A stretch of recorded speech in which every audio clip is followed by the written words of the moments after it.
Mungkin ada yang bilang, saya kan beda, itu kan tadi penghasilan dari lotre, kalau saya kan kerja gitu. Nah, atau yang lain bilang saya kan bisnis gitu. Nah, ini pertanyaan yang harus kita sama-sama simak gitu ya. Ada nggak sih pekerjaan atau bisnis yang aman? Nah, ada nggak sih pekerjaan yang aman? Apalagi abad ke-21 gitu ya, maksudnya banyak hal yang bisa membuat kita kehilangan pekerjaan gitu ya. Misalkan karena perubahan teknologi, kemudian ada krisis ekonomi, kemudian pandemi yang sangat berat ya. Hampir semua sektor kena ya. Kemudian kompetisi dengan yang setara atau yang beda industri gitu ya. Sekarang semua bisnis bisa dengan cepat gulung tikar, jadi pekerjanya pun ikut gulung lamaran gitu ya. Kemudian situasi politik yang bisa berubah ya. Saya kan punya bisnis gitu ya. Tapi ada nggak sih bisnis yang aman? Sama ya sebenarnya, bisnis maupun pekerjaan tidak ada satupun yang 100% aman gitu ya. Bisnis gitu, karena teknologi berubah. Kemudian ada krisis ekonomi, kemudian pandemi, terus ada kompetisi, ada situasi politik, semua bisa mengubah bisnis dan pekerjaan. Jadi tidak ada satupun bisnis dan pekerjaan yang aman. Mau itu pegawai negeri sekalipun, saat ini pegawai negeri bisa dipecat. Ya, kalau kinerja, dengar-dengar ya, kinerja tidak sesuai, pegawai negeri pun bisa dipecat. Gitu. Atau pekerjaan yang profesional gitu, itu bisa juga dipecat oleh siapa? Oleh customernya, oleh kliennya, gitu, oleh pasiennya kalau dokter gitu. Semua punya risiko. Nah, jadi miskin itu gimana dong? Apakah pendapatan itu bisa mencegah kita dari miskin? Ternyata enggak ya. Tadi ceritanya dari mau dia menang lotre, mau dari sebagai pegawai, mau kita jadi punya bisnis, penghasilan besar tidak menjamin kita jauh dari miskin. Kemudian jumlah harta bersih. Nah, tadi kan pengusaha kecil, pekerja juga ya hartanya nggak banyak. Ini pertanyaan ya, nanti kita coba jawab, bener nggak? Atau gaya hidup mungkin, atau kemampuan bertahan yang bisa mencegah kita dari miskin. Nah, kalau ngomongin harta, kita harta dulu ya. Ada yang tahu ini film Greatest Showman yang diperankan oleh Hugh Jackman ya.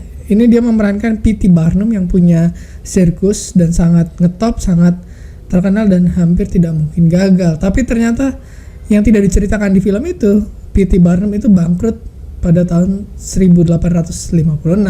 Selain karena bisnisnya stuck, dia juga salah dalam memutuskan investasi gitu. Dia tidak tahu apa yang dia lakukan gitu. Jadi dia menganggap dia investor padahal dia sedang berjudi gitu. Ini cerita yang belum lama. Ike Batista, orang Brazil, sangat kaya sekali, punya harta 20 miliar dolar gitu. Tapi tidak lama dia minus 200 juta dolar. Kenapa? Karena bisnisnya adalah batu bara. Saat itu dia begitu batu bara harganya naik, dia sangat kaya, tapi begitu batu bara harganya jatuh, dia langsung minus 200 juta.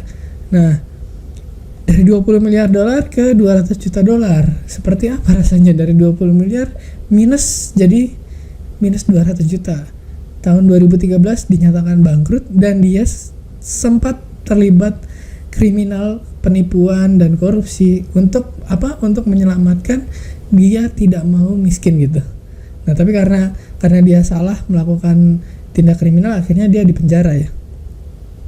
Nah, ini yang sangat miris sekali ya. Adolf Merkel, orang Jerman, punya harta 12 miliar dolar. Kemudian dalam tahun 2008 saat krisis itu minus 6 miliar dolar. Jadi tadinya positif 12 miliar, hartanya sangat banyak gitu ya.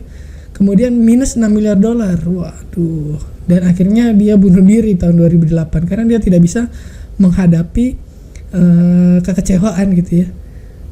Tadinya 12 miliar dolar, ceritanya dia punya 12 miliar dolar, dia investasi salah, dia gambling, dia berjudi, maksudnya berjudi dengan investasinya, dari 12 miliar dolar jadi turun jadi 6 miliar dolar. Sebenarnya dia tidak miskin-miskin amat gitu, 6 miliar dolar itu banyak gitu ya. Buat saya gitu ya, kalau buat saya banyak banget 6 miliar dolar. Tapi dia ingin kembali ke 12 miliar dolar. Jadi dia berjudi sekali lagi, dan saat itu judi yang kedua itu dia bukannya kembali 12 miliar dolar, malah tambah rugi. Jadi minus 6 miliar dolar. Dan karena dia tidak sanggup untuk menghadapi rasa malu dan kecewa itu, dia akhirnya lompat ke jalan kereta dan ditabrak oleh kereta yang sedang melaju. Dia orang Jerman ya.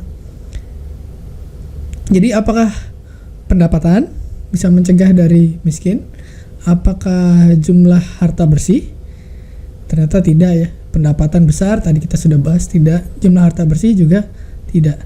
Berikutnya kita akan cari gaya hidup atau kemampuan bertahan.